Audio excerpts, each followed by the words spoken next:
Yo, what's good? Corso family, this is Saladin Salam for Kane Corso, Conor Depressor, Neapolitan Mastino Historical Talk. Hopefully, y'all having a lovely day. Yep, you already know it is. We're going to talk about traits in the Corso. Alright, well, first of all, I want to debunk a rumor, a nasty rumor that was told by people second guessing, right? About the authentic, basically the honesty, the authenticity of Kokomo and them being what they are, true rustic Corsos. So now, which I want you to research as well, is consistency in the band dog. How we gonna debunk this rumor right now is showing and proving that, first of all, in band dog breedings, right? Or you can get a book on dog breeding.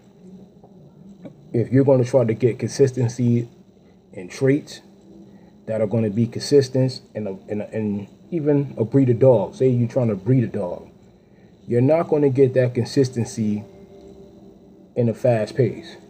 So that means 3 generations, 4 generations, you start just about to get it, but you're not going to, it's not going to be consistent. It takes years. So just to show and prove this, let's get into it. All right, common question about band dogs. I say this because it is far common to find a band dog breeder that says they work their dogs, and it is hard to find one that really does so, much less does so consistently. A look for quality. All right, Sentinel Kennels. Hold on. But also I want to do this too. I want to go to the Wikipedia. Let's see what Wikipedia says first, alright? Alright. Alright. Give me a minute to let this thing load up and I'll show you and what Wikipedia says. Alright.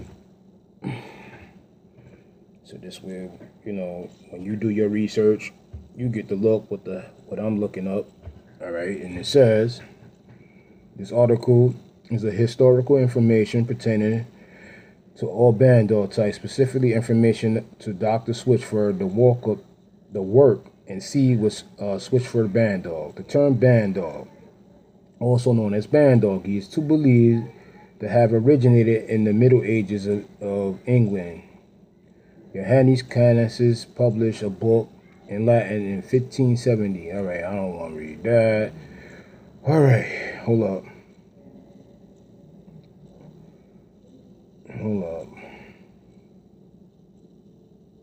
Because it gives you basically the history. I don't want to go in the history of it.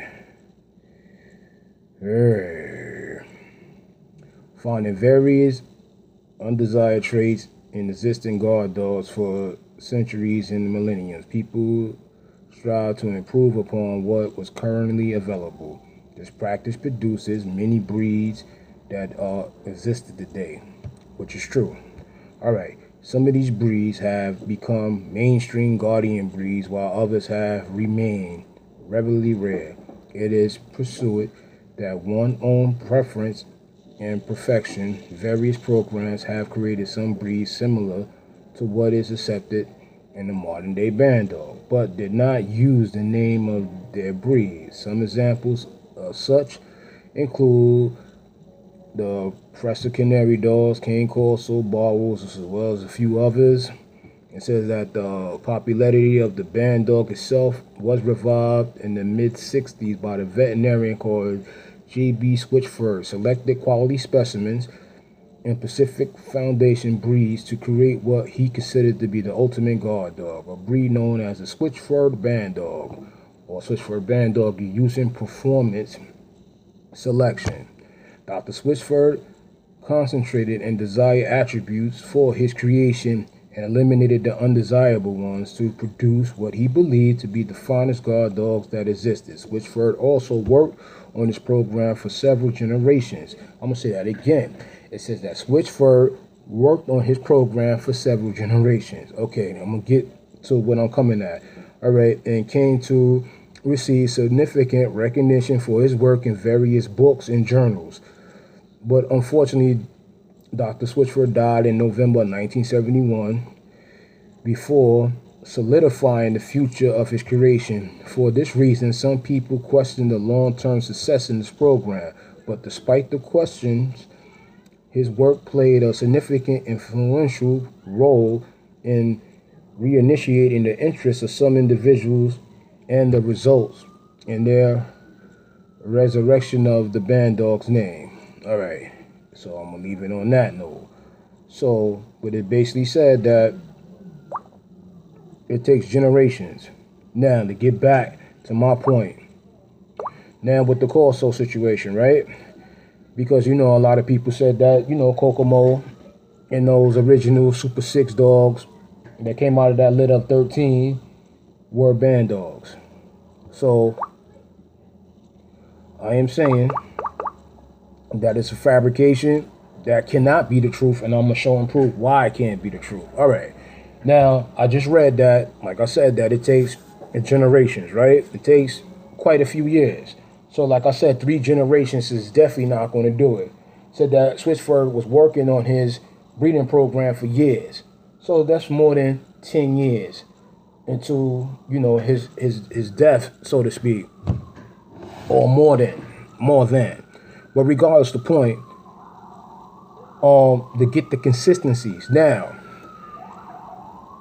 there's a rumor that's going around that's being told that Michael Saletti, excuse me, because y'all get it wrong, so you got me saying it wrong. Satelli. Michael Satelli Sr. bred Rottweiler.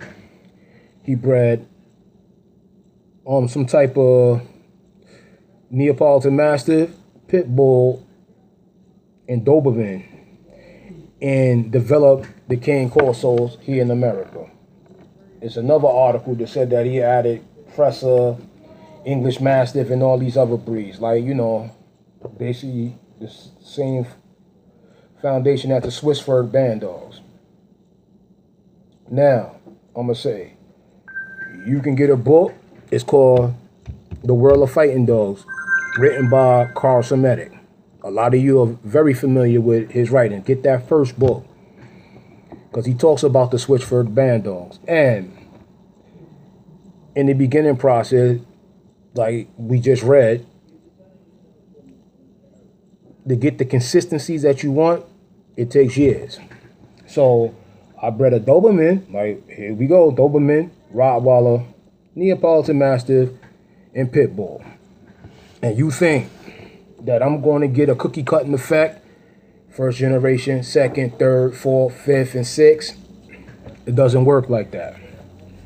Those first generation dogs that were bred cookie cutted themselves. They cookie cutted themselves, and they continue to cookie cut even to the present. I can point out dogs, that individuals that have that stock kind of intact with a high percentage of that stock with a little bit of import, and those dogs look like those original dogs or the second generation dogs. I can show you this. Again, a band dog program wouldn't have been cookie cutting like that. It doesn't work like that. So that debunks that. That debunks it. Now I can show you other bloodlines. In the Corso breed, are very well known, the Durham lines. You can go from Plud. You can go before Plud or after Plud. It's up to you. But all right, we're going to go before Plud. We can see Plud's parents, Elsa, and a dog named, I think his name was Bruno. These 2 dogs bred and made Plud. And Plud began, he's supposed to be the father of the Durham lines, and he produced dogs. And you can see that eventually Chino, Bayron, Yarak, and some others, these dogs are not consistent in looks with the Durham stuff. Claus is also in there too. There was a dog that Plud produced They came out pretty good. He was a decent dog. Solid black dog. Looked like Plud that came out of, excuse me. He came out of, as another clause that came out of Bicena. Actually, it's a Bullen son. So, and these dogs kind of look alike. But said that one has a white on his chest and the other one didn't. But to make a long story short, like I'm saying, you can see that it varied. Even the Serapis dogs, they started varying. Went all over the place. That Satilli stuff is still traditional. I can show you. You already know. You know how I do it. This is Iron King stuff. Iron King is a traditional breeder here in America. Matter of fact, an African-American brother that's been breeding these Corsos since the beginning too, since '88. He got acquired some Satilli stuff after the fact. And as you can see, the dogs are still cookie cutting. I could show you dogs in the 1950s in Italy that has this similar look. And we talking about two different breeders, because again, he had some of the Satilli stuff and he bred it and continuously bred it. He made his own bloodline. And you can see he's still producing traditional dogs. I can show you dogs. Hold up. And I'm going to show you some more breeders that also are producing these traditional dogs. Because this stuff needs to be said. And it needs to be shown. All right. Here go another friend of mine. These dogs that you see right here, they were bred from my friend Miguel Limab. These are two of his Corsos. And you can see also Wyong siblings, not siblings, but his offsprings. Wyong is the template of the Neapolitan Mastiff, which was a Corso. So don't get it twisted that, you know, you got these breeders talking about that the Neo and the Corso weren't one of the same. They were. So, but that's, you know, the earlier Neo. And as you can see, these two dogs were bred by my friend Miguel. And his dogs are similar to looks to these dogs.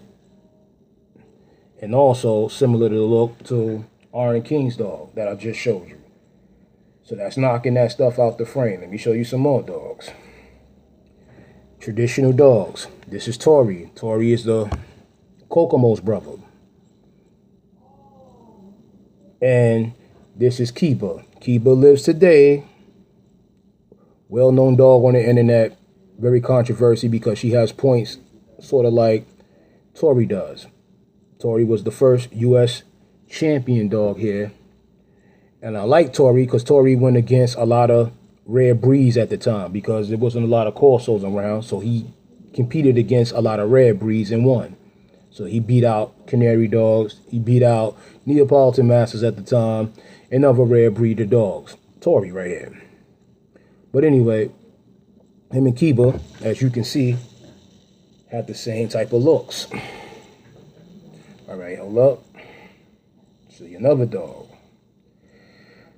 This is another brother of Kokomo, and this is Bruno.